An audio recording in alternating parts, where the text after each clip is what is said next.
जय श्री राम। आज हम जानेंगे सकट चौथ व्रत कथा। तिल चौथ के दिन सुनी जाने वाली कहानी के बारे में आज हम जानेंगे। एक बुढ़िया थी, वह बहुत गरीब और दृष्टिहीन थी।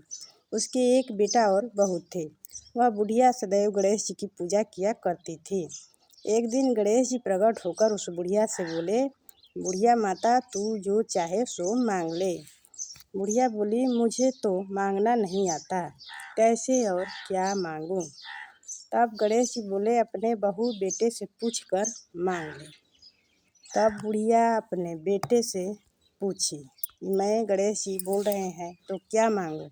गणेश जी वर मांगने को कहते हैं। तो बेटा बोला कि तू गणेश जी से धन मांग ले। बहू से पूछा तो बहू ने कहा, नाती मांग ले।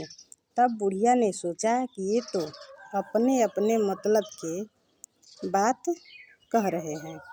अतः उस बुढ़िया ने पड़ोसिनों से पूछा तो उन्होंने कहा, बुढ़िया तू तो थोड़े दिन जिएगी, क्यों तू धन मांगे और क्यों नाती मांगे। तू तो अपनी आँखों की रोशनी मांग ले, जिससे तेरी जिंदगी आराम से कट जाए। तब बुढ़िया ने सोचकर गणेश जी से वर मांगा।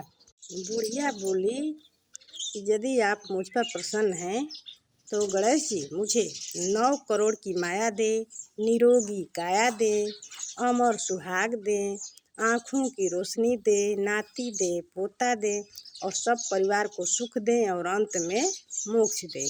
यह सुनकर तब गणेश जी बोले, बुढ़िया माता, तुमने तो हमें ठग लिया। फिर भी जो तूने मांगा है वचन के अनुसार सब तुझे मिलेगा। और यह कहकर गणेश जी अंतर्ध्यान हो गए। उधर बुढ़िया माँ ने जो कुछ मांगा वह सब कुछ मिल गया।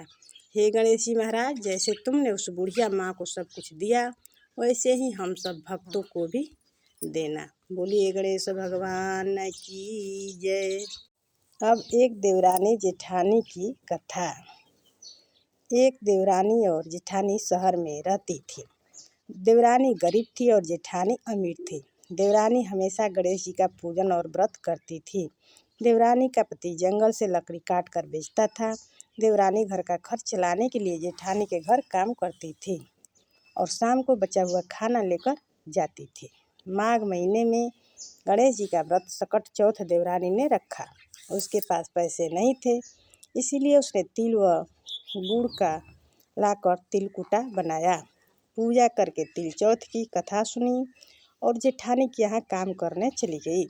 सोचा शाम को चंद्र को अर्घ्य देकर जेठानी के यहाँ से लाया खाना और तिलकुटा खाएगी। शाम को जब जेठानी के घर खाना बनाया तो उसके जेठानी का व्रत होने के कारण सभी ने खाना खाने से मना कर दिया। अब देवरानी ने जेठानी से बोला, आप मुझे खाना दे दो जिससे मैं घर जाऊं। इस पर जेठानी ने कहा कि आज तो किसी ने भी अभी तक खाना खाया नहीं तो तुम्हें कैसे दे दूं। तुम सवेरे ही बचा हुआ खाना ले जाना। इस पर देवरानी ने अपने घर उदास मन होकर चली आई। देवरानी के घर पर पति बच्चे सब आस लगाए बैठे थे कि आज तो त्योहार है, इसीलिए कुछ पकवान आदि खाने को मिलेगा। लेकिन जब बच्चों को पता चला कि आज तो रोटी भी नहीं मिलेगी तो बच्चे रोने लगे। उसका पति भी क्रोधित हो गया और कहने लगा कि दिन भर काम करने के बाद भी वह 2 रोटियां नहीं ला सकती। वह बेचारी गणेश जी को याद करती हुई रोते रोते पानी पीकर सो गई। उस दिन सकट माता बुढ़िया माता का रूप धरकर देवरानी के सपने में आई और कहने लगी, सो रही है या जाग रही है। वह बोली, कुछ सो रहे हैं, कुछ जाग रहे हैं। बुढ़िया बोली, भूख लगी है, खाने के लिए कुछ दे। देवरानी बोली, क्या दूँ, मेरे घर में तो अन्न का एक दाना भी नहीं है।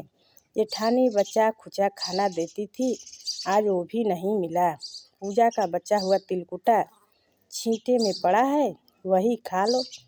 सकट माता ने तिलकुट खाया और उसके बाद कहने लगी, निपटानी लगी है, कहाँ निपटे। उसने कहा, यह खाली झोपड़ी है, आप कहीं भी जा सकती हो, जहाँ इच्छा हो वहाँ निपट लो। फिर सकट माता बोली, अब कहाँ पूछूं।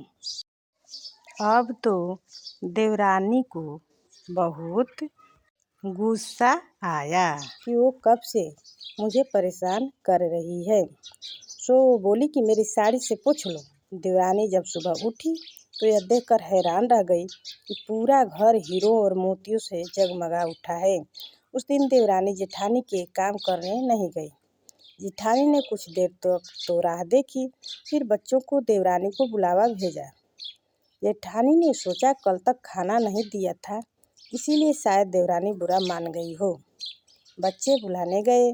देवरानी ने कहा कि बेटा बहुत दिन तेरी माँ के यहाँ काम कर लिया। बच्चों ने घर जाकर माँ से कहा कि चाची का पूरा घर हीरो और मोतियों से जगमगा उठा है। जेठानी दौड़कर देवरानी के पास आई और पूछा कि यह सब कैसे हो गया। देवरानी ने जो उसके साथ हुआ सो सब बात अपनी जेठानी से बता डाला। उसने भी वैसा ही करने के लिए सोची जो कि देवरानी के साथ हुआ था। उसने भी सकट चौथ के दिन तिलकुटा बनाया।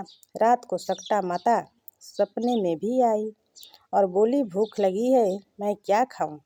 जेठानी ने कहा कि आपके लिए छीटे में रखा है, फल और मेवे भी रखे हैं, जो चाहे खा लो। सकटा माता बोली कि अब निपटे कहाँ। जेठानी बोली मेरे इस महल में कहीं भी निपट लो। फिर उन्होंने बोला कि अब पूछूं कहाँ। जेठानी बोली कहीं भी पूछ लो। सुबह जब जेठानी उठी तो घर में बदबू गंदगी के अलावा कुछ नहीं थी। हे सकट माता, जैसे अपने देवरानी पर कृपा की है वैसे अपने सभी भक्तगण पर कृपा जरूर करना। संकटा माता की जय, गणेश भगवान की जय।